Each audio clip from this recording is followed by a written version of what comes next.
ഇപ്പൊ എന്തായാലും ഒരു 10-30 വർഷത്തിൽ കൂടുതലായില്ലേ ഇത്രയും വർഷത്തെ പെർഫോമൻസ്. ഇപ്പൊ മക്കള് പെർഫോം ചെയ്ത് തുടങ്ങി, അവരും ഇനി ഒരുപാട് വർഷങ്ങൾ പെർഫോം ചെയ്യേണ്ട ആളുകളാ.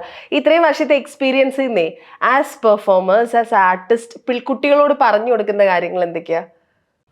അതല്ല, നമ്മളിപ്പോൾ ഒരു പ്രോഗ്രാംസ് ആയാലും എന്തിന് പോയി കഴിഞ്ഞാലും നമ്മൾ ഓഡിയൻസിനെ റെസ്പെക്റ്റ് ചെയ്യുക, അവരുടെ ഇഷ്ടങ്ങൾ നോക്കുക. നമ്മളിപ്പോൾ ഒരു പ്രോഗ്രാമിന് പോയി കഴിഞ്ഞാൽ ചില പ്രോഗ്രാംസിനൊക്കെ ചില സിംഗേഴ്സിൻ്റെയൊക്കെ ഇത് ടൈറ്റിൽ തന്നെ വരുന്നതാണ് പ്രോഗ്രാമിന് പോയിട്ട് അങ്ങനെയൊക്കെ കാണാം. അത് ചിലപ്പോൾ എന്താ സംഭവിച്ചത് നമുക്കറിയില്ല. പക്ഷെ എന്നാലും ഓഡിയൻസിൻ്റെ ഇഷ്ടങ്ങളും കൂടി നമ്മൾ നോക്കുക. നമ്മൾ നല്ല പാട്ട് രീതിയിൽ നല്ല പാട്ടുകാരെല്ലാം ആയിരിക്കാം, ഏത് സിംഗേഴ്സ് ആയാലും. ഇപ്പം മക്കളോടും പറയാനുള്ളത് വെച്ചാൽ നിങ്ങൾ വലുതായി കഴിഞ്ഞാൽ ചിലപ്പോൾ സിഫ്രാൻ ഭയങ്കര സിംഗറായിരിക്കും, പക്ഷെ അവിടെ ഒരു പ്രോഗ്രാമിന് പോയി കഴിഞ്ഞാൽ അവിടെയുള്ള ഓഡിയൻസിന്റെ ഇഷ്ടങ്ങളും അതൊക്കെ പിന്നെ പ്രത്യേകിച്ച് പറയാനുള്ള ഒരു കോമ്പറ്റീഷൻ ആയിട്ട് എടുക്കാതിരിക്കുക. നമ്മൾക്ക് എന്താണോ പഠിച്ചോണ്ട് ഓരോ നാൾക്കും ഓരോ രീതിയിലേക്ക് പാടാനുള്ള കഴിവാലും കൊടുക്കുക.